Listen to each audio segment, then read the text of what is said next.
할렐루야. 내 영혼아 여호와를 찬양하라. 나의 생전의 여호와를 찬양하며 나의 평생에 내 하나님을 찬송하리로다. 귀인들을 의지하지 말며 도울 힘이 없는 인생도 의지하지 말지. 그의 호흡이 끊어지면 흙으로 돌아가서 그날에 그의 생각이 소멸하리로다. 야곱의 하나님을 자기의 도움으로 삼으며 여호와 자기 하나님에게 자기의 소망을 두는 자는 복이 있도다. 아멘. 하나님 참으로 감사합니다. 지난 일주일 동안의 삶을 돌이켜보면 하나님의 은혜가 아니면 저희들이 살아갈 수 없는 삶이었음을 고백합니다. 날마다 전쟁터와 같은 삶의 현장에서 주께서 방패가 되어주시고 구름기둥과 불기둥이 되어주시고 쫄지도 아니하시고 주무시지도 아니하시고 저희들을 지켜주시고 또 인도하여 주셨기에 저희들이 이렇게 주 앞에 나와 예배를 드립니다. 저희들 일상의 삶 가운데에서 주어진 그 은혜를 생각해도 저희들이 예배드리지 아니할 수 없는데 하물며 저희들에게 주신 영적인 은혜, 저희들을 자녀 삼아 주시고 자녀의 권세를 주시고 자녀답게 살아갈 수 있도록 차원이 다른 은혜를 베풀어 주신 그 아버지의 사랑을 생각할 때 더욱 저희들이 예배드리지 아니할 수 없어서 주 앞에 나와 예배드리오니 저희들의 예배를 받아주시고 성령으로 충만한 예배가 되게 하여 주시옵소서. 예수님의 이름으로 기도하옵나이다. 아멘. 찬송가 3장입니다.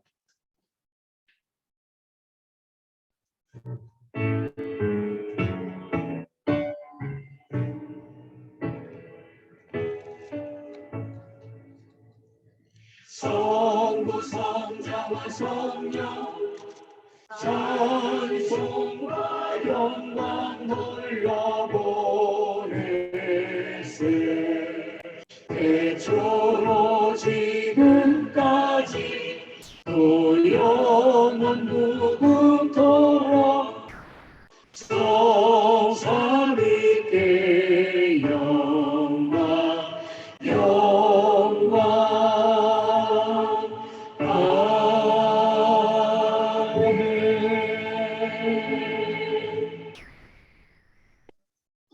신앙 고백하시겠습니다. 전능하사 천지를 만드신 하나님 아버지를 내가 믿사오며 그의 아들 우리 주 예수 그리스도를 믿사오니 이는 성령으로 잉태하사 동정녀 마리아에게 나시고 본디오 빌라도에게 고난을 받으사 십자가에 못 박혀 죽으시고 장사한 지 사흘 만에 죽은 자 가운데서 계시다. 하늘에 오르사 전능하신 하나님 우편에 앉아 계시다. 저리로서 산자와 죽은 자를 심판하러 오시다. 성령을 믿사오며 거룩한 공회와 성도가 서로 교통하는 것과 죄를 사하여 주는 것과 몸이 다치는 것과 영원히 사는 것을 믿사옵나이다. 아멘. 요동문 여호와 우리 주여 주의 이름이 온 땅에 어찌 그리 아름다운지요. 주의 영광이 하늘을 덮어놨다. 주의 대적으로 말미암아 어린아이들과 젖먹이들의 입으로 권능을 세우시며 이는 원수들과 보복자들을 잠잠하게 하려 하심이니이다. 주의 손가락으로 만드신 주의 하늘과 주께서 베풀어 두신 달과 별들을 내가 보고 사람이 무엇이기에 주께서 그를 생각하시며 인자가 무엇이기에 주께서 그를 돌보시나이까. 그를 하나님보다 조금 못하게 하시고 영화와 존귀로 간을 씌우셨나이다. 주의 손으로 만드신 것을 다스리게 하시고 만물을 그의 발 아래 주셨으니 모든 소와 양과 들짐승이며 공중의 새와 바다의 물고기와 바닷길에 다니는 것입니다. 여호와 우리 주여 주의 이름이 온 땅에 어찌 그리 아름다운지요. 아멘. 찬송가 338장입니다.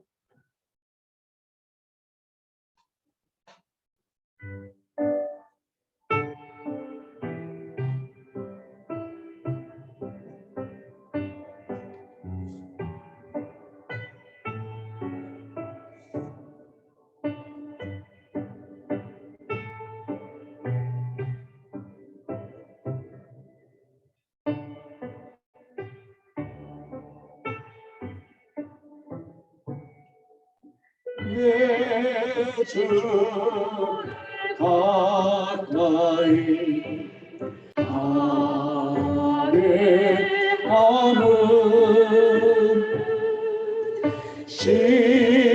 십자가 짐 같은 오세리나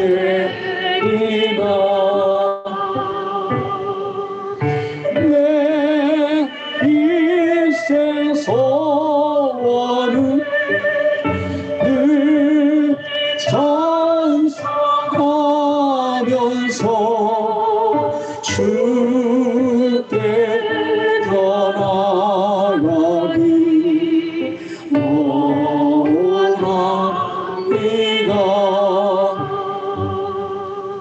내 고생하는 것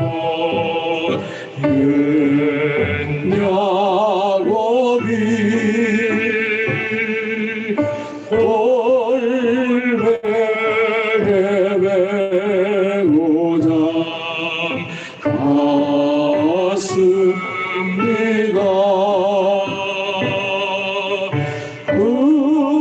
은혜여 소원이 늘 찬송하면서 주께 전하기 원합니다.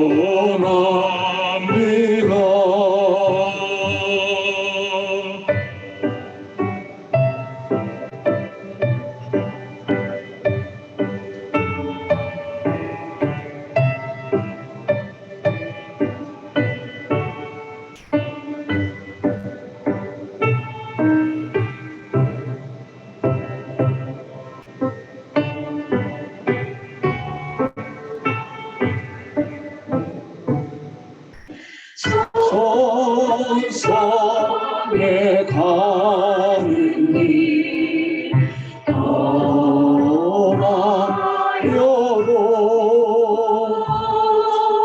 생명들 등하니 은혜로다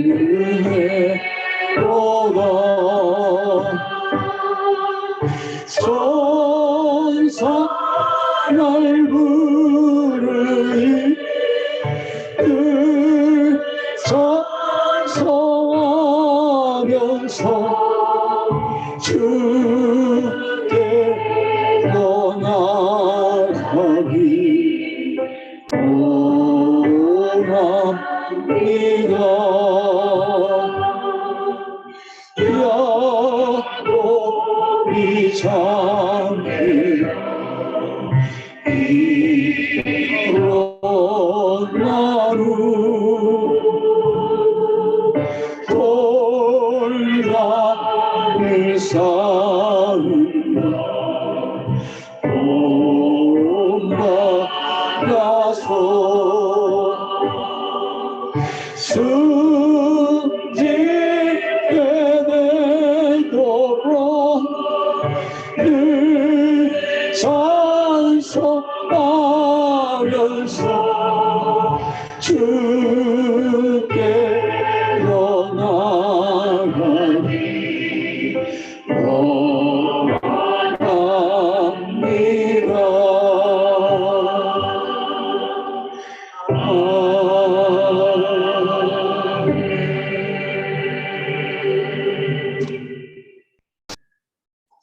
기도하겠습니다. 저희들을 이 땅에 태어나게 하시고 태어나게 하실 뿐만 아니라 저희들에게 새 생명을 주시고 먹이시고 입히시되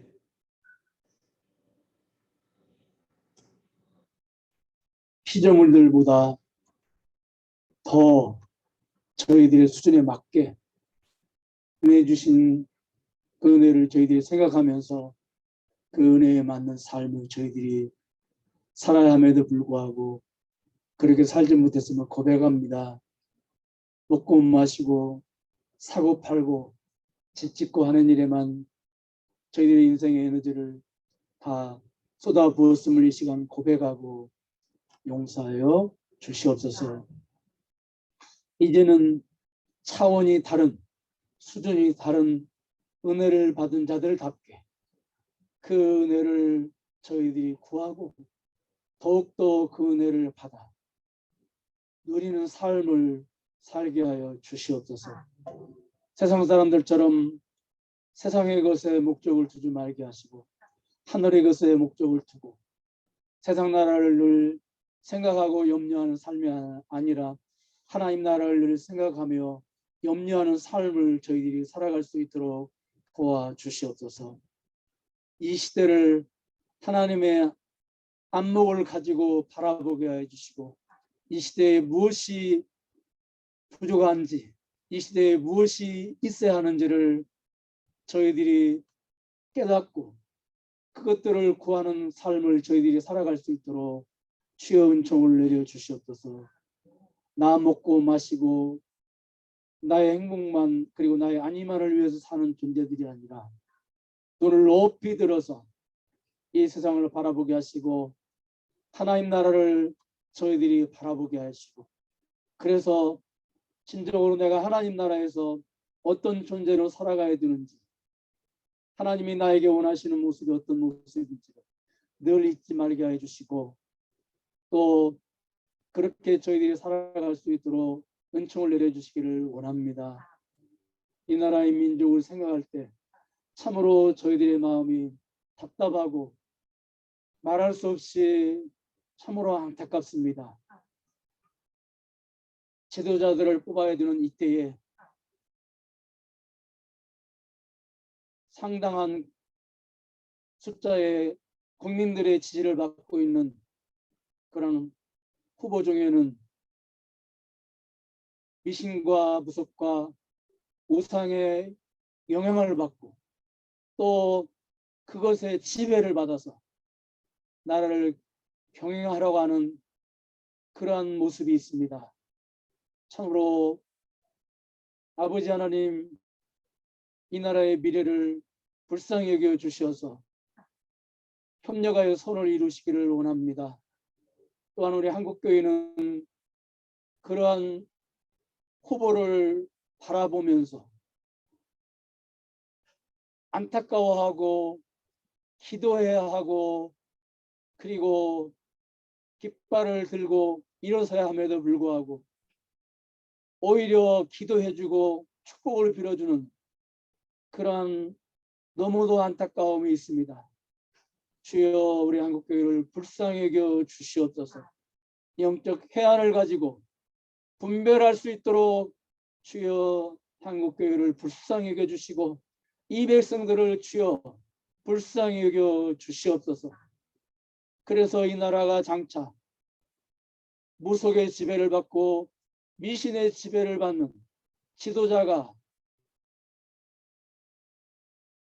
끌고 가는 그런 나라가 되지 아니하도록 주여 이 나라를 다시 한번 불쌍히 여겨 주시기를 원하고 이 일을 위해서 우리가 깨어 기도할 수 있도록 은혜를 내려 주시옵소서. 설 연휴 우리 사랑하는 교우들이 먼 길을 왕래할 때 안전하게 안전운행 주님 지켜 주시옵시고 코로나의 전염으로부터 막아 주시옵시고 안전하게 다시 무사히 귀환할 수 있도록 주여 은총을 내려 주시옵소서. 이 시간 저희들이 말씀을 함께 나눕니다.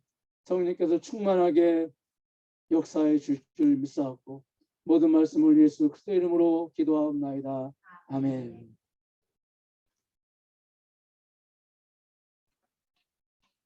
하나님 말씀은 여호수아 23장 7절에서 13절 말씀입니다. 교독하시겠습니다. 너희 중에 남아있는 이 민족들 중에 들어가지 말라. 그들의 신들의 이름을 부르지 말라. 그것들을 가리켜 맹세하지 말라. 또 그것을 섬겨서 그것들에게 절하지 말라.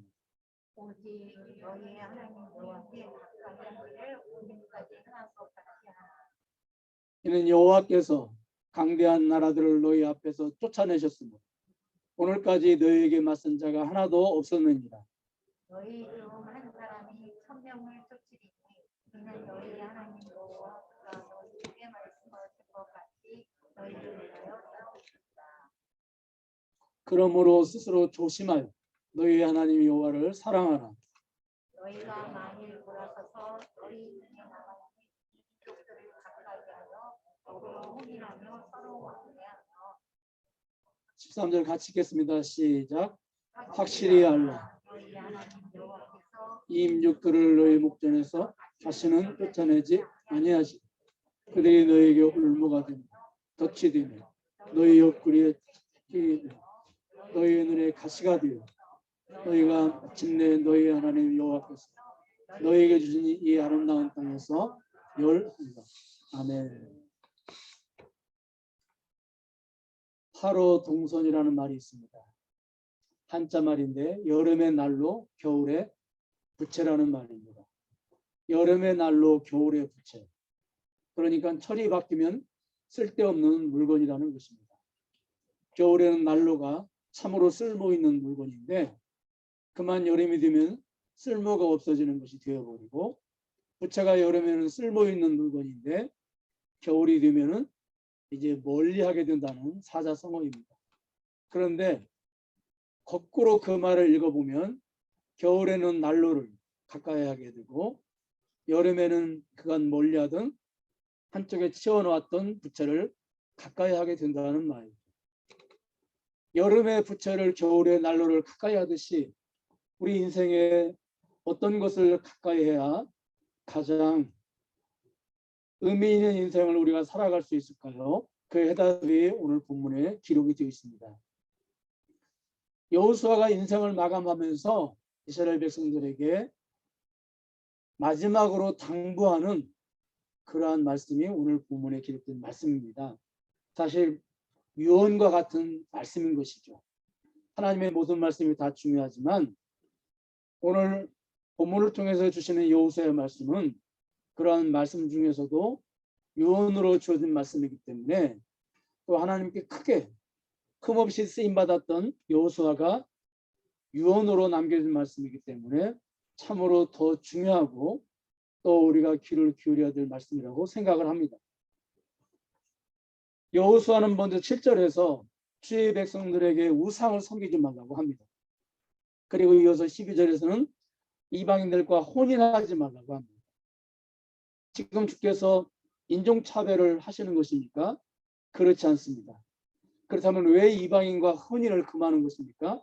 신명기 7장 1절에서부터 4절 말씀을 보면은 거기에 2절을 보면 이방인과 혼인을 하지 말라 그 말씀을 주시기 전에 2절에 보니까 그들을 진멸하라고 말씀하십니다. 남녀노소 어린아이까지 다 진멸하라고 말씀하십니다. 참 하나님 너무 잔인하시다. 우리가 그런 생각을 할 수가 있지만 주께서 왜 이 말씀을 주셨습니까? 주의 백성들이 우상의 영향을 받지 않도록 근본적인 뿌리 부분을 제거하시기를 원하십니다. 그래서 진멸하라고 하셨고 또 혼인하지 말라고 하셨습니다. 그런데 만약에 우상을 섬기게 되면 어떻게 됩니까? 여호수아 23장 13절을 보면 하나님께서 가나안 원주민들을 쫓아내지 아니하실 것이며 그 원주민들이 주의 백성들의 옆구리에 가시가 될 것이라고 말씀하십니다. 가시가 될 것이라는 말은 주의 백성들을 괴롭게 할 것이라는, 주의 백성들이 괴로움을 당할 것이라는 겁니다. 원주민들에게. 그래서 사사기 2장 2절과 3절을 보면 여호수아의 유언대로 그들이 이방인과 혼인하고 우상을 섬긴 결과 사사기 2장에 보니까 그들에게 그 여호수아의 유언대로 그 예언대로 그들이 결국 옆구리에 가시와 같은 그러한 사람들에 의해서 고통을 당하는 모습을 보게 됩니다. 1년 농사를 힘들게 지어놓으면 블레셋 군대가 쳐들어와서 다 빼앗아가고 또 다음 해에도 농사를 지으면 또 빼앗아가고 그래서 밤에 숨어서 타작을 하기도 하고 산속에 들어가서 타작을 하기도 하고 얼마나 괴롭겠습니까? 정말로 옆구리에 가시가 되어서 끊임없이 그들을 괴롭게 하고 그들이 고통을 당하게 된 것을 보게 됩니다. 이런 말씀을 드리기가 참 조심스럽습니다만은 참 그야말로 대통령 선거를 우리가 바라보면서 참 우리들이 정말로 기도해야 되겠다는 그런 생각, 나라의 미래를 위해서 정말로 기도를 많이 해야 되겠다는 생각을 하지 아니할 수가 없고 또한 말씀을 드리지 않을 수가 없습니다. 제가 원래 설교 시간에 정치적인 얘기를 안 하는 사람이지만 오늘은 그래도 한번 좀 꼭 해야 되겠습니다. 우상의 지배를 받고 미신의 다스림을 받아서 이 나라가 앞으로 통치되어진다면 여러분 어떻게 되겠습니까? 옆구리의 가시 정도가 아니고 목의 가시가 될 수 있다고 하는 것입니다. 그런데 안타까운 것은 그런 걸 바라보고 아파하고 깃발을 높이 들고 무엇인가 말을 해야 될 한국교회는 침묵하고 있고 오히려 그런 사람에게 복을 빌어주는 그런 너무너무 영적으로 어두운 시대에 우리가 살면서 너무너무 마음이 아프고 안타까워하지 아니할 수가 없습니다. 우리가 그런 분별들을 잘 하셔서 잘 하셔야 되고 또 그 일을 위해서 우리가 기도해야 되겠습니다. 여러분, 왜 하나님께서 너희들 그곳에 가서 우상 섬기는 사람들을 변화시켜라. 그들에게 복음을 전해서 그들이 하나님께로 돌아오게라고 하시지 않고 왜 그들을 진멸하라고 하셨어요? 그만큼 이스라엘 백성들이 우상의 영향을 쉽게 받을 수 있다고 하는 이스라엘 백성들의 약점, 사람의 약점을 너무도 잘 알고 계셨기 때문에 그래요. 그들에게 복음 전해서 변화시키라고 하시지 않고 그들을 진멸하라고 말씀합니다. 그들과 혼인하지 말라고 말씀하십니다. 왜 그렇습니까? 그 여인들을 통해서 영향을 받지 않을 수가 없는 것입니다. 그 대표적인 사람이 누굽니까? 솔로몬이죠. 수많은 이방인들, 여인들과 결혼하고 그리고 그 여인들의 그 섬기는 신들을 다 하나님의 거룩한 도성에 들여왔지 않습니까? 솔로몬 같은 사람도 그런데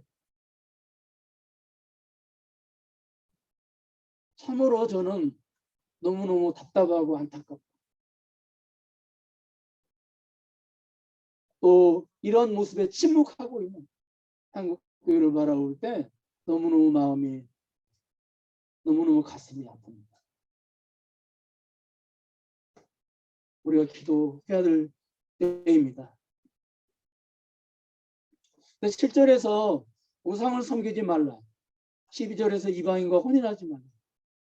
그렇다면 여러분 이 말씀대로 주의 백성들이 살려면 어떻게 해야 할까요?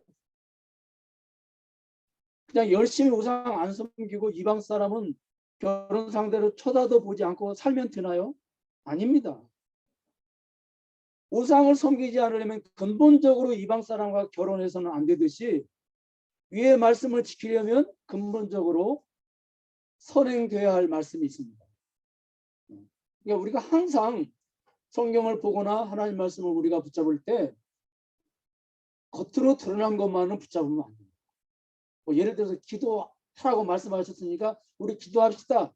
이렇게 그 운동에 나가면 안 된다는 거예요. 왜 기도하라고 하셨는지 그 근본 정신을 우리가 들여다봐야 되고 그걸 깨달을 때 나도 모르게 기도하지 않고는 견딜 수 없는 마음이 생기는 것이죠. 그러면 아무리 전도하라고 한다고 전도합니까? 아닙니다. 왜 전도해야 되는지 그걸 우리가 깨닫는 것이죠. 마찬가지입니다. 우상 섬기지 말라고 말씀하셨으니까 우상 섬기지 말자. 이방 여인과 결혼하지 말라고 말씀하셨으니까 이방 여인과 결혼하지 말자. 그러면 여러분 그게 됩니까? 되지 않습니다. 하나님께서는 더 근본적인 말씀을 하십니다. 그러니까 우상을 안 섬기려면 이방 여인과 결혼하지 않으려면 먼저 무엇인가를 해야 된다는 겁니다. 그 전에 뭔가 해야 된다는 것입니다. 그것이 뭡니까? 11절 말씀. 자, 같이 읽겠습니다. 시작. 그러므로 스스로 조심하여 너희 하나님 여호와를 사랑하라. 아멘. 하나님을 먼저 사랑하는 마음이 있어야 우상을 섬기지 않는다는 것입니다. 여러분, 성경에 보면 하나님의 백성과 그리고 하나님과의 관계가 부관계로 소개가 되어 있습니다. 호세아 2장 14절과 20절을 보면 거기 보니까 내 남편이라, 내가 너희들의 남편이다. 그 다음에 내가 너희들에게 장가들어, 내가 장가들며, 내가 장가들리니. 3번이나 하나님께서 내가 너희들에게 장가들겠다, 내가 너희들과 결혼하겠다, 그런 말씀을 하세요. 그러니까 주의 백성들과 하나님과의 관계가 부부관계라는 겁니다. 그러므로 우상을 섬기는 것은 주의 백성들에게 바람이 난 것과 같은 거예요. 그러면 여러분, 왜 우상을 섬기게 되었습니까? 왜 바람이 납니까? 남편을 사랑하는 마음이 없어진 것이기 때문에 그렇습니다. 그래서 본문에서는 우상에 관한 말씀을 하시기 전에 먼저 하나님을 사랑하라고 말씀하죠. 하나님을 사랑하면 자연스럽게 우상 섬기지 않게 된다는 거예요. 이방인과 결혼하지 않게 된다는 거예요. 그렇다면 어떻게 하나님을 사랑할 수 있을까요? 네. 성경은 자꾸 뿌리 부분으로 우리를 인도합니다. 절대 잎사귀나 꽃이나 열매를 붙잡지 않게 하시고 뿌리 부분을 항상 붙잡게 하세요. 사실 뿌리 부분을 붙잡으면 나머지를 다 붙잡는 것과 똑같기 때문에 그렇습니다. 그러면 어떻게 우리가 하나님을 사랑할 수 있을까요? 8절에 보니까 같이 읽겠습니다. 시작. 오직 너희 하나님 여호와께 가까이 하기를. 아멘. 하나님을 가까이 하라는 겁니다.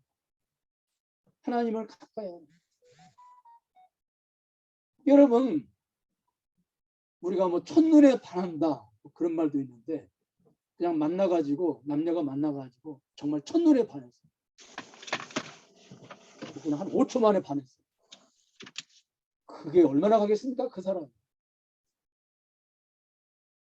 기쁜 사랑을 하려면 어떻게 해야 되죠? 상대를 만나서 상대를 알아야 되죠. 그렇잖아요. 상대를 알려면 어떻게 해야 됩니까? 만나야 되겠죠. 그러니까 우리가 하나님을 사랑하려면 하나님이 누구신지를 알아야 됩니다. 그분을 알면 자연스럽게 무슨 마음이 생겨요? 사랑하는 마음이 생기고, 사랑하는 마음이 생기면 우상을 섬기지 않게 되는 거예요. 그러니까 이스라엘 백성들이 우상을 섬긴 것은 결국에는 하나님을 사랑하는 마음이 없기 때문이고, 하나님을 사랑하는 마음이 없는 것은 하나님을 알아가는 일에 그들이 열심히 없었기 때문에 그렇습니다. 그래서 하나님을 어떻게 하면 사랑할 수 있느냐? 하나님을 가까이 해야 된다. 가까이. 여기 가깝다는 말은 여러분 의미가 2가지가 있습니다. 하나는 물리적인 거리를 말해요. 물리적인 거리. 가깝다. 네. 여기서 싱싱장터 가깝다. 거리가 가깝죠. 이런 물리적인 거리를 말해요.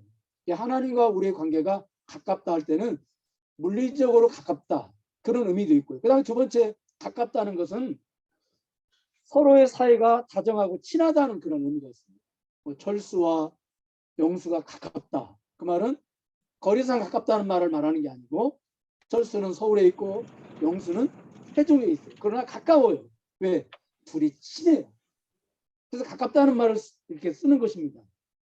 자, 여러분, 여기 하나님을 가까이 하라고 말씀하셨는데, 그러면 먼저 제가 항상 강조하는 게 뭐죠? 뭐뭐 하라고 말씀하셨을 때는 그 전에 하나님이 그런 분이기 때문에 가까이, 그러니까 하나님이 그런 분이기 때문에 뭐뭘 하라고 말씀하신다고 말씀을 드렸죠. 자, 여러분 보세요. 여기 하나님께서 먼저, 그러니까 하나님을 가까이 하라 그 말은 하나님이 먼저 우리를 가까이 하시는 분이라는 것입니다. 따라하겠습니다. 하나님께서 우리를 가까이 하시는 분이시다. 네. 하나님께서 우리를 가까이 하신다. 그러니까 먼저 하나님께서 우리를 물리적으로 가까이 하십니다. 물리적으로. 그래서 이 가깝다는 말의 히브리 원문은 다바크 그런 뜻입니다. 다바크. 한번 따라하겠습니다. 다바크. 다바크. 이 말은요. 접착하다, 착 달라붙다, 하나가 되다, 연합하다. 그런 뜻이 있어요. 착 달라붙다, 접착하다, 하나가 되다. 자, 여러분,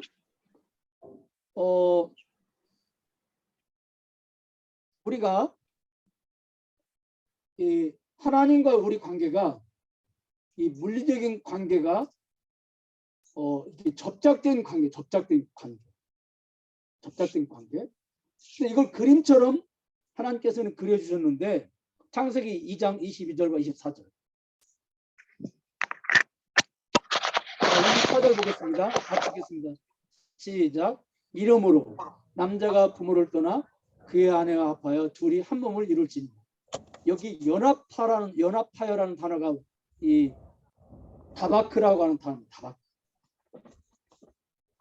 그러니까 하나님과 우리의 관계가 하나라고 하는 걸 부부관계를 통하여 하나님은 시각적으로 구약시대에서 우리에게 보여줍니다. 근데 이 관계는 좀 불안해요. 왜냐하면 부부 중에 한 사람이 먼저 하나님 나라로 가게 되면 이 관계는 깨어지는 거거든요. 그래서 하나님께서는 신약 성경 고린도전서 3장 16절을 통해서 자 같이 읽겠습니다. 시작. 너희는 너희가 하나님의 성전인 것과 하나님의 성령이 너희 안에 계시는 것을 알지 못합니다. 아멘. 이 관계는 영원한 관계, 깨어지지 않아. 영원한 성령님이 영원한 부활의 몸을 입을 내 몸 안에 들어오십니다. 이 관계는 절대 깨어지지 않아. 네. 제가 이렇게 붙다, 접착하다 그런 말씀을 드리니까 여러분들이 조금 이렇게 하나님과 우리가 이렇게 붙었다고? 그럼 여러분 우리가 어떤 물건을 접착제로 붙이고 나면 든든하던가요? 불안하죠. 왜? 이거 언제 떨어지지? 그런 마음이 들잖아요. 그렇죠? 그러니까 원래 이 다바크라는 말은 접착하다, 붙다 그런 의미가 있는데요. 사실은 하나님과 우리 관계, 물리적인 관계를 이 다바크라는 단어가 다 설명을 못 해줘요. 그러니까 완벽하게 설명을 못 해줘요. 이 하나님과 우리 관계, 이 물리적인 관계를 완벽하게 설명을 누가 해주시냐면 예수님이 해주세요. 예수님이. 어디서 해주시냐면요. 그 요한복음 15장 7절.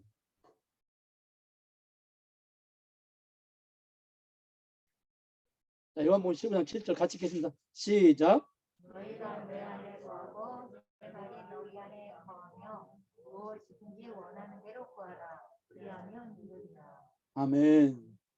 자, 여기 보니까 너희가 내 안에 거하고 내가 너희 안에 거하고 이 관계예요. 이 관계는 단순히 본드로 A와 B를 붙였다 그런 의미가 있는 게 아니고요. 여기 지금 물이 들어있거든요. 여기다가 잉크를 한 방울 떨어뜨렸어요.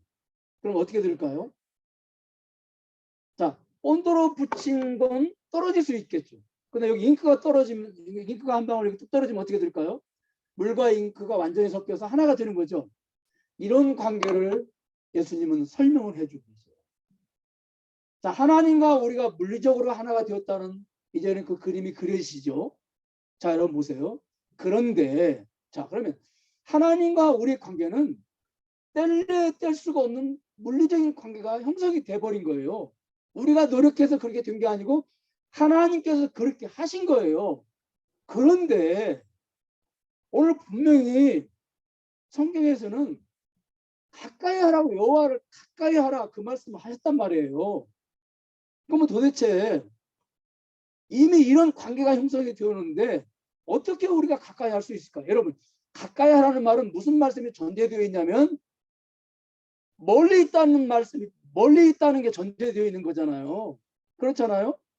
지금 가까이 있어요. 그러면 굳이 가까이 하라는 말씀이 필요가 없잖아요. 그런데 가까이 하라는 말은 멀리 떨어져 있을 수도 있다는 말이잖아요.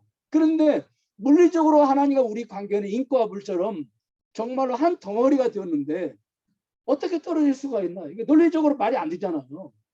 그렇다면은 여기 본문에서 가까이 하라는 말은 어떤 의미가 있을까요? 하나님이 우리를 물리적으로, 하나님께서 우리에게 물리적으로 가까이 오신 것처럼 우리도 물리적으로 하나님께 가까이 간다는 말입니까? 그런 뜻은 아니죠. 왜냐하면 이미 하나님과 우리 관계는 더 이상 좁힐 수 없는, 그러니까 물리적으로 더 이상 좁힐 수 없는 그런 관계가 형성이 되어져 버렸어요. 이것은 어떻게 할 수가 없어요. 그렇게 되어져 버렸기 때문에. 그렇다면 여러분, 여기서 가까이 하라는 말씀은 무슨 의미가 있을까요? 여러분 마태복음 15장 8절을 보겠습니다. 같이 읽겠습니다. 마태복음 15장 8절. 자, 시작. 이 백성이 입술로는 나를 공경하되 마음은 내게서 멀다. 아멘. 이게 무슨 말이에요? 여기서 가까이 한다는 말은 단순히 물리적인 거리를 좁히라는 말이 아니고요. 마음의 거리를 좁히라는. 이 백성들이 입술로는 나를 존경하는데 마음은 어떻게 있다고요? 멀도다. 마음이 멀리 떨어져 있어요. 네, 마음이 멀리 떨어져 있어요. 그러니까 주의 백성들이 물리적인 거리가 멀다. 그러니까 물리적인 거리를 가깝게 하라고 하신 게 아니고 마음의 거리를 가까이 하라고 말씀하셨어요. 그래서 한글 개역 성경 번역은요. 여호수아 23장 8절을 이렇게 번역을 했습니다. 우리 개역 개정은 가까이 하라 이렇게 번역을 했지만 그 한글 개역 성경, 이게 성경이 굉장히 많아요. 우리 한글로 번역된 건 뭐예요? 거기에 보면은요. 이렇게 번역. 자, 같이 읽겠습니다. 자, 시작. 오직 너희 하나님 여호와를 친근히 하기를. 아멘. 친근히 따라하겠습니다. 친근히. 예, 가깝다는 말 읽고로 친근히. 친근이라는 말이 원어에 더 가깝습니다. 친근히. 이 친근이라는 말을 국어사전에 찾아보면요. 이렇게 기록이 되어 있습니다. 친근이라는 말은 사귀어 지내는 사이가 가깝다. 그런 뜻이 있어요. 따라하겠습니다. 사귀어 지내는 사이가 가깝다. 사귀어 지내는 사이가 가깝다. 번역이 참 잘 되어 있어요.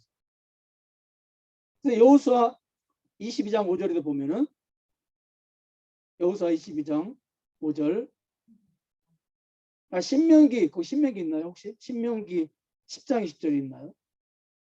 없어요? 네. 거기 보면 이렇게 나와 있어요. 내 하나님 여호와를 경외하며 그를 섬기며 그에게 친근히 하고. 그 다음에 또 여러분 이 현대 성경 번역에는요. 여호수아 23장 8절을 정말로 우리 피부에 닿도록 이렇게 번역을 해놨어요. 자, 한번 같이 읽겠습니다. 아, 여기 좀 잘못됐어요. 제가 한번 대신 읽어드릴게요. 이렇게 번역이 됐어요. 오늘날까지 그대들이 잘해왔던 것처럼 오직 우리 하나님의 여호와만을 꼭 부여잡고 그분께만 꼭 매달려 있어야 하오. 이렇게 번역해요. 꼭 부여잡고 그분께만 매달려 있어야 하오. 이게 가깝다는 거예요. 그럼 마치 이제 아빠가 퇴근하면 이 사내 아이들은 좀 그렇게 좀 많이 부족하지만 딸은 퇴근하고 들어오면 막 아빠 보고 싶어서 그러면서 이 신발을 벗자마자 아빠 이제 바지가랑이를 잡고 대롱대롱 그냥 아빠 바지가랑이를 꽉 잡고 대롱대롱 매달려서 어디까지 가요? 안방에까지 가는 이 모습이에요. 꼭 붙잡고 매달려 있어야 하오. 네. 그러니까 하나님과 가까이 하라는 말은요. 하나님과 다정하고 친한 사이가 되라는 거예요. 따라하겠습니다. 하나님과 다정하고 친한 사이가 되라. 아멘. 하나님과 다정하고 친한 사이가 되라.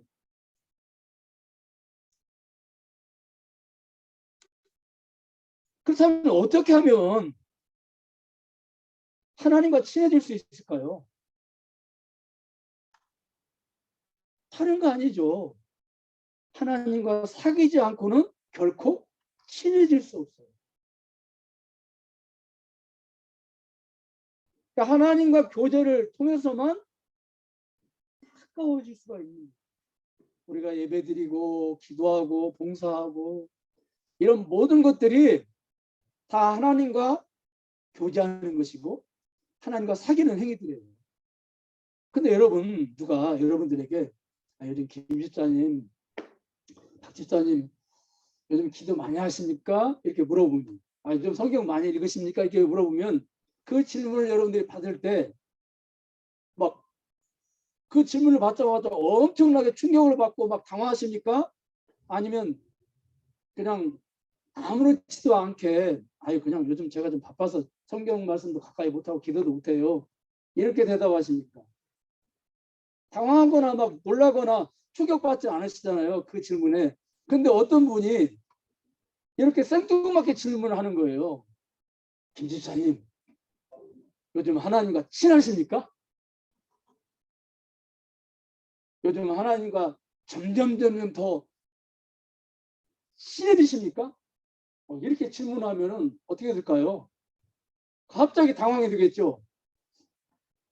혹시 이분이 어디 이단교에 빠진 거 아닌가 막 그런 생각이 들 거예요. 왜냐하면 이런 질문은 굉장히 생소하죠. 제가 이제 여러분들에게 여러분 요즘 하나님과 친하십니까? 요즘 하나님과 점점 친해지십니까? 이렇게 질문하는 거하고 누가 갑자기 지인이 그런 질문을 하면 우리는 당황하게 되죠. 왜 그럴까요? 평소에 우리의 관심이 평소에 우리가 하나님을 섬긴다고 하면서도 평소에 우리의 관심이 하나님과 내가 친해져야 되겠다. 내가 하나님과 사귀어서 하나님과의 관계가 가까워져야 되겠다. 여기에는 우리의 관심이 별로 없기 때문에 그렇습니다. 여러분, 제가 아까 말씀드렸죠. 한국 교인들 얼마나 열심히 예배드리고 기도하고 봉사하고 그렇습니다. 예배 행위나 기도나 봉사 이런 모든 것들이 하나님과 교제하는 행위라고 그랬죠. 그렇죠? 하나님과 사귀는 것이라고 말씀드렸죠. 맞죠? 아멘이죠? 그런데 세계 어느 교회보다 그렇게 열심히 하나님과 교제하는데 그렇게 열심히 하나님과 사귀는데 왜 하나님과 우리의 관계는 친밀해지지 않을까요? 집사님 요즘 하나님과 친하세요? 이 질문에 우리는 당황하게 될까요? 그렇게 예수를 오래 믿었는데 왜 우리는 하나님과 관계가 친밀하지 않고 왠지 좀 서먹하고 좀 막 두렵기도 하고 무섭기도 하고 주일날 한번 예배 빠지면 그냥 어떻게 한 대 맞을 것 같기도 하고 내가 이렇게 기도 생활 안 하다가는 내가 뭔 일 당하지 뭐 이런 생각이 들기도 하고 왜 늘 그런 생각에서 벗어나지 못할까요? 정말 우리가 하나님과 친하면 그런 생각하지 않거든요.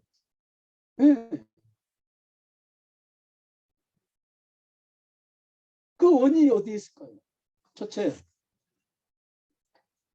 하나님과 우리와 교제한다고 하면서 다시 말해서 사귄다고 하면서 하나님과 1대1로 은밀한 시간을 갖지 못하기 때문에 그렇습니다.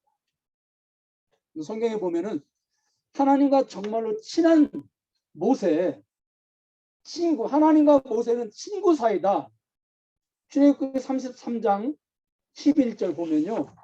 참 이 말씀을 보면 부끄럽기도 하면서 얼마나 감동이 드는지 몰라. 자, 같이 읽겠습니다. 시작. 사람이 자기의 친구와 이야기함 같이 여호와께서는 모세와 대면하여 말씀하셨다. 저를 보세요. 지금 하나님과 모세의 관계가 친구 관계처럼 그렇게 가깝다는 거예요. 그런데 이 모세는 성막 안에서 하나님과 은밀하게 대면해 1대1로 거기에 여호수아도 끼지 못해요. 여호수아는 진 밖에 있어요. 은밀한 공간에서 1대1로 하나님과 만나서 어떻게 해요? 교제해요.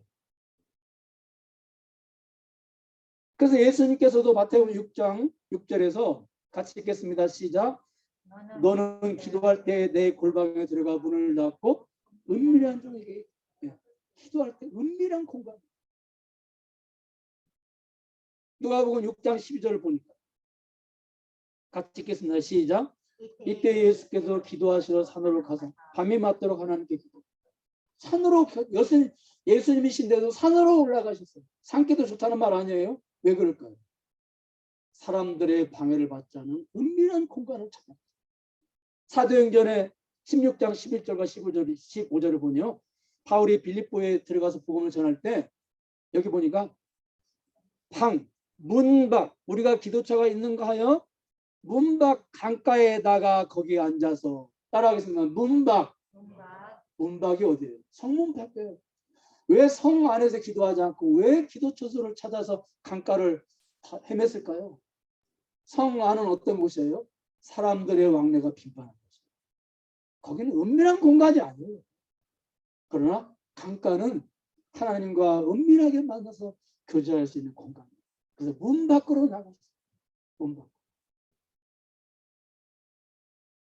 여러분, 왜 우리가 하나님과 그렇게 많은 교제를 하면서 하나님과 친해지지 않나? 하나님과 1대1로 은밀하게 사귀는 공간이 우리에게 많이 필요하기 때문에. 여러분, 연인들이 서로 사귀면서 그냥 맨날 만나가지고 극장에 가서 영화 보고 그 다음에 드라이브하고 뭐 등산 가고 스키 타러 가고 그냥 맨날 그것만 해. 그냥 사람들이 보는 공개된 장소에서 그냥 그 데이트만 막 하여튼 계속해. 1년이 됐든 2년이 됐든. 그럼 여러분 정말로 깊이 친해질 수 있을까요? 연인들에게는 그런 공간도 필요하지만 어떤 공간이 필요해요? 두 사람이 은밀하게 사랑을 속삭일 수 있는 은밀한 공간이 필요하죠. 그렇잖아요. 네. 그런 공간이 필요한 거, 그런 공간. 그렇지 않으면 그런 공간이 없으면 절대 깊이 사귈 수가 없습니다. 하나님과 우리의 관계도 마찬가지예요. 여러분 마태복음 6장 아까는 5절 말씀 우리가 6절 말씀을 읽었죠. 근데 그 전에 5절에 보니까 이렇게 기록이 되어 있어요. 같이 읽겠습니다. 시작. 또 너희는 기도할 때에 외식하는 자와 같이 하지 말라. 그들은 사람에게 보이려고 회당과 큰 거리 어귀에 서서 기도하기를 좋아하는. 내가 진실로 너에게 이르노니 그들은 자기 상을 입는다. 여러분 바리새인들이 하나님과 친해요, 안 친해요? 그냥 상식적으로 생각해도 친하진 않죠. 근데 그들은 보세요. 그들에게는 뭐가 없었어요? 골방이 없었어요. 시장 어귀에 나가 사람들이 보라고 막 사람들에게 칭찬받고. 그러니까 기도하는 목적이 하나님이 아니에요. 사람들이에요. 사람들에게 칭찬받고 사람들에게 높임받고 그걸 자랑하기 위해서. 그러니까 은밀한 공간이 없어요. 그들에게. 절대 하나님과 친해질 수 없어요. 여러분 우리도 마찬가지입니다. 우리가 공동체가 모여서 서로 찬양하고 예배드리고 기도하고 봉사하고 이거 필요 없다는 얘기가 아니에요. 이거 필요해요. 그러나 이것만 있으면 절대 하나님과 친해질 수 없어요. 우리 한국교회 최대 약점이 뭔지 아세요? 공동체가 모여서 하는 것은 굉장히 열심히 하고 굉장히 뜨거워요. 기도회 같은 거 인도에 보면은요. 와 모여서 같이 기도할 때는 막 진짜 완전히 진도 7이야. 막 예배당이 떠내려가게 시끄럽고 막 뒤집어지고 막 여기저기 울고. 근데 여러분 보세요. 그 공동체 기도회가 끝나면 사람들이 다 솔모처럼 빠져나가요. 여러분 보세요. 공동체 기도는 그건 마중물이에요. 그 공동체 기도를 통해서 개인이 1대1로 더 깊이 하나님과 기도하라고 그건 마중물로 지금 쓰고 있는데 사람들은 그 기도만 하고 우리는 기도 다 했다 생각하고 다 빠져나가요. 설문처럼. 개인적으로 은밀하게 남아서 기도하는 분들이 거의 찾아볼 수가 없어요. 이게 우리의 약점이에요. 우리의 약점. 그래서 겉으로 볼 때는 굉장히 뜨거워 보이고 굉장히 요란해 보이지만 사실은 알맹이가 없는 거죠. 이게 우리의 약점이에요. 우리의 약점. 혼자 예배하고 혼자 하나님과 은밀하게 기도하고 혼자 봉사하고 혼자 하나님 말씀을 펴놓고 혼자 공부하고 성경 공부하고 이런 건 우리가 하질 못해. 그냥 지금까지 목회자들이 맨날 가방에다가 그 젖병하고 베이비 파우더 가지고 다니면서 여기 울면은 거기 가서 베이비 기저귀 갈아주고 베이비 파우더 발라주고 젖 먹여주고 맨날 이렇게 했기 때문에 도무지 혼자는 할 수가 없어. 아무것도 못해 혼자는. 내가 제사장인데 내가 얼마든지 기도할 수 있고 내가 얼마든지 하나님 말씀 옆에 여기 놓고 은혜 받을 수 있고 내가 얼마든지 예배할 수 있고 그렇게 할 수 있는.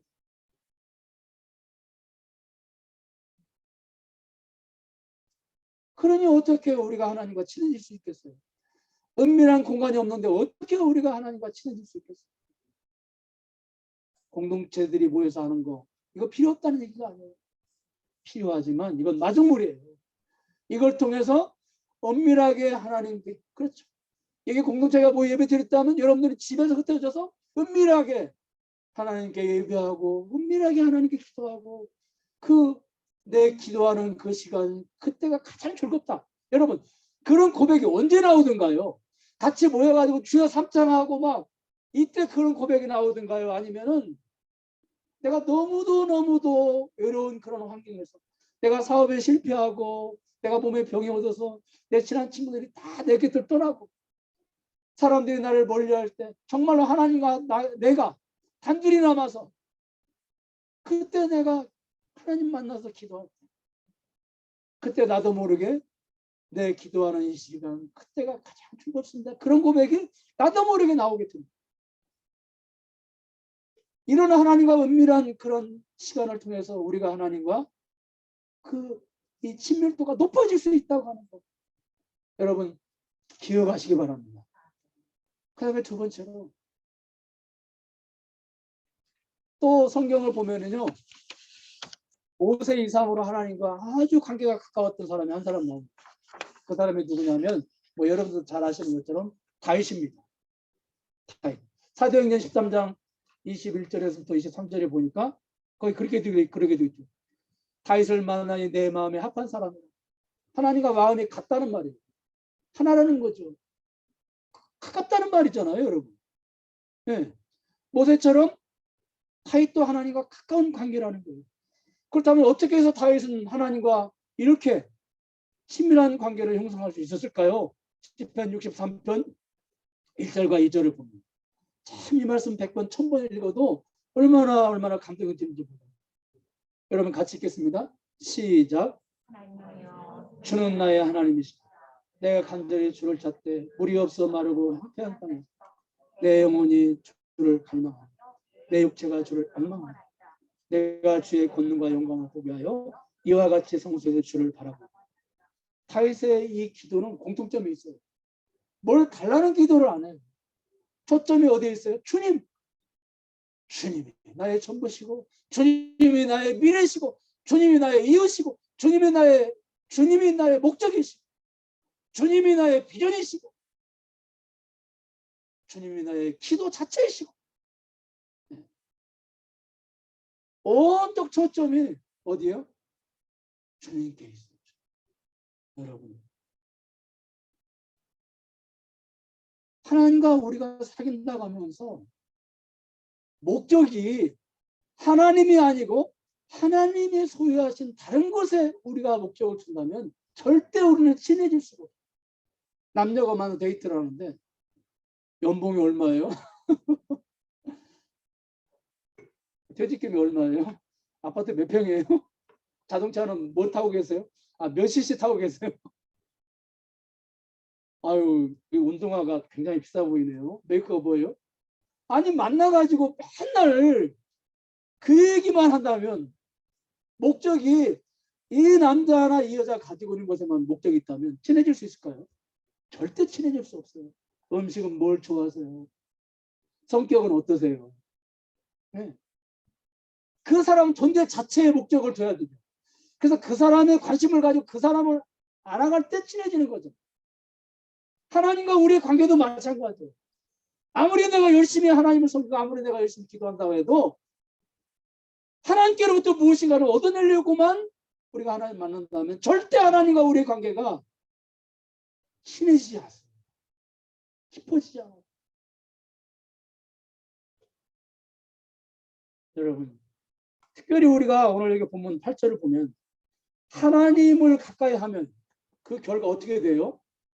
9절에 강대국들도 주의 백성. 보세요. 여기 보세요. 자, 그들이 과거에 하나님을 가까이 했을 때 하나님 어떻게 하시냐. 9절 같이 읽겠습니다. 시작. 이는 여호와께서 강대한 나라들을 너희 앞에서 쫓아내셨습니다. 오늘까지 너에게 맞선 자가 하나도 없다. 모압지들 같은 이스라엘 백성들이 강대국들을 상대해서 이겼대요. 하나님과 친밀해진 신앙관계 때. 그 다음에 10절 같이 읽겠습니다. 시작. 너희 중 한 사람이 1000명을 쫓으니 이는 너희 하나님 여호와 너희에게 말씀하신 것 같이 너희를 위하여 싸우시고 일당 1000을 상대할 수 있었대요. 하나님과 친밀해졌어요. 왜 그럴까요? 여러분 보세요. 하나님께 뭘 얻어내려고. 제가 뭐 좀 조심스럽긴 해요. 이 예화가 저희 이모가 75세예요. 근데 콜라텍에 가셔가지고 85세 할아버지를 만나신 거예요. 이제 둘이 사귀게 됐는데 한 3개월 정도 사귀었는데 이 할아버지가 1000만 원짜리 금팔찌를 선물하신 거예요. 이모한테. 돈이 워낙 많으신 부자 할아버지인데 아니 나 이런 거 안 받겠다고 부담스러우니까 내가 나한테 왜 이런 선물을 해주냐고 그러니까 그 할아버지 말 내가 그동안 참 할머니들을 많이 사귀었는데 할머니들을 많이 사귀었는데 하나같이 할머니들이 자기를 그냥 우리 이모 표현을 제가 그대로 인용하면 뺏겨 먹으려고만 했다는 거예요. 하나같이 만나면 옷 사줘라. 그다음에 명품 백 사줘라. 차 사줘라. 심지어 아파트까지 사줘라. 네. 그냥 온통 이 할아버지한테는 관심이 없고 할아버지 지갑 속에 있는 돈에만 관심이 있는 거예요. 하나같이 전에 사귀었던 여자친구들이. 근데 우리 이모는 달라. 우리 이모는 그 할아버지가 가지고 있는 것에는 관심이 없어. 그냥 그 할아버지가 좋아. 그래서 놀러 간다 그러면 도시락 알뜰하게 싸가지고 가고, 그 다음에 뭐 비싼 거 사준다 그러면 아이 쓸데없이 이런 거, 뭐 명품도 사준다 그러면 아이 필요 없다 이런 거. 그냥 돈도 못 쓰게 하고, 그 다음에 우리 아버지가 웃기나? 돈도 못 쓰게 하고, 뭐 비싼 것도 못 먹게 하고, 못 사게 하고. 그러면서 그냥 난 당신 만나면 당신하고 있는 게 좋다. 뭐 맨날 우리 이모가 그러시니까 이게 이제 감동을 받으신 거예요. 아, 이 친구는 나를 진짜 나만 좋아하는구나. 이제 그렇게 생각이 드니까 그때부터 지갑이 열려가지고 1000만 원짜리 금팔찌 사주고, 그 다음에 뭐 필요한 거 뭐 있냐고, 내가 뭐 이 돈 다 가져가겠냐, 당신이 필요하면 아파트도 사주고 차도 사주고 다 사줄 때가 말만 하라고. 그럼 저는 저 이모를 통해서 그 얘기를 듣고 보세요. 하나님과 우리 관계가 좀 이런 표현이 좀 조심스럽습니다만은 어떻게 우리는 하나님을 섬긴다고 해서 어떻게 그냥 하나님께 뺏겨 먹으려고 그러면 그냥 하나님을 그냥 뺏겨 먹으려고 그러면 그렇게 하나님을 만나면 어떻게 친해지겠냐고요. 하나님과 친해지면 그냥 하나님께서 그때부터 그냥 지갑을 확 열으세요. 왜? 하나님과 친밀한 관계 속에 있는 사람에게는 지갑을 열어 막 주셔도 괜찮아. 그 딴 데 안 써. 정욕을 위해서 쓰지 않는다고. 하나님 나라를 위해서 쓴다고. 이해 가세요? 너희들이 하나님과 친했을 때는 강대국들을 물리치지 않았느냐. 한 명이 1000명을 물리치지 않았느냐. 삼손이 그걸 보여줬잖아. 지금 그 말씀을 하고 계시는 거예요.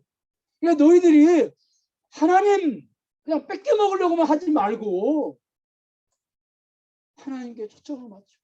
은밀하게 하나님과 교제하고 하나님의 목적으로 하나님과 교제하고. 근데 친해지면 뭘 주신다? 너희들이 필요한 것들을 다 주신다. 지금 그 말씀을 하고 계셔. 그런데 목적이 그냥 오로지 어떻게 하나님을 통해서 무엇인가를 얻으려고만 거기에만 초점 맞추니까. 저기 이웃집에서 아이고 하나님보다 바알이 더 많이 줘. 그러니까 또 거기로 가고, 아이고 바알보다 아사랴가 홀라. 그러니까 거기로 가고.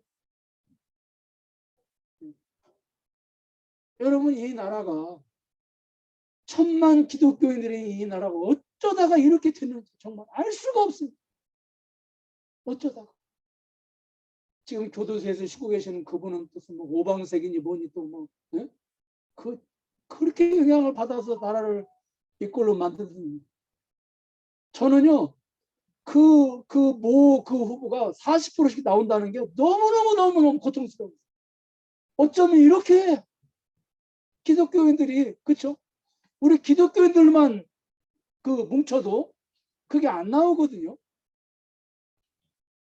세상에 그 축복 기도를 해줘. 유명한 대전에 여기 무슨 뭐 그 목사님들과 축복 기도했고 세상에 어쩌다가 이렇게 나라가 이렇게 되는지 모르겠어요. 알 수가 없어요. 그건 우리가 뭐에 실패한 거예요? 하나님을 가까이 하는 일에 실패한 거예요. 아멘? 그거 실패한 거예요.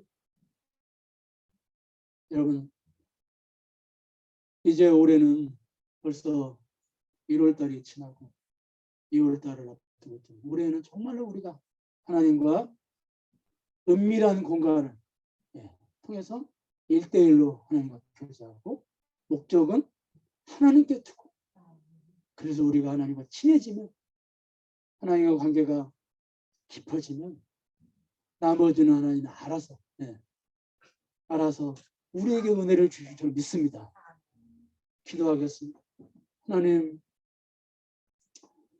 이스라엘 백성들이 하나님과 친해졌을 때 하나님은 그들에게 모든 것을 다 주셨습니다.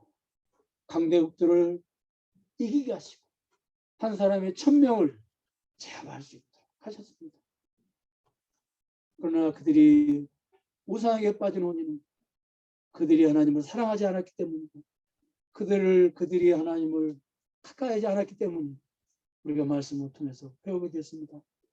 어쩌다가 기독교인 1000만이 이 나라가 이렇게 되었는지 참으로 안타깝습니다.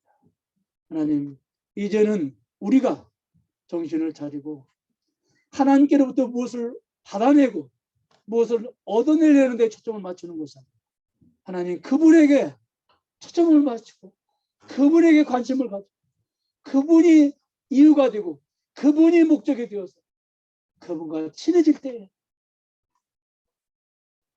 이 땅에서 미신, 무속 그리고 우상의 사상들을 몰아내고 거룩한 하나님 나라 사상이 이 땅에 뿌리를 내리고 꽃을 피우고 열매를 맺게 될 줄 믿습니다.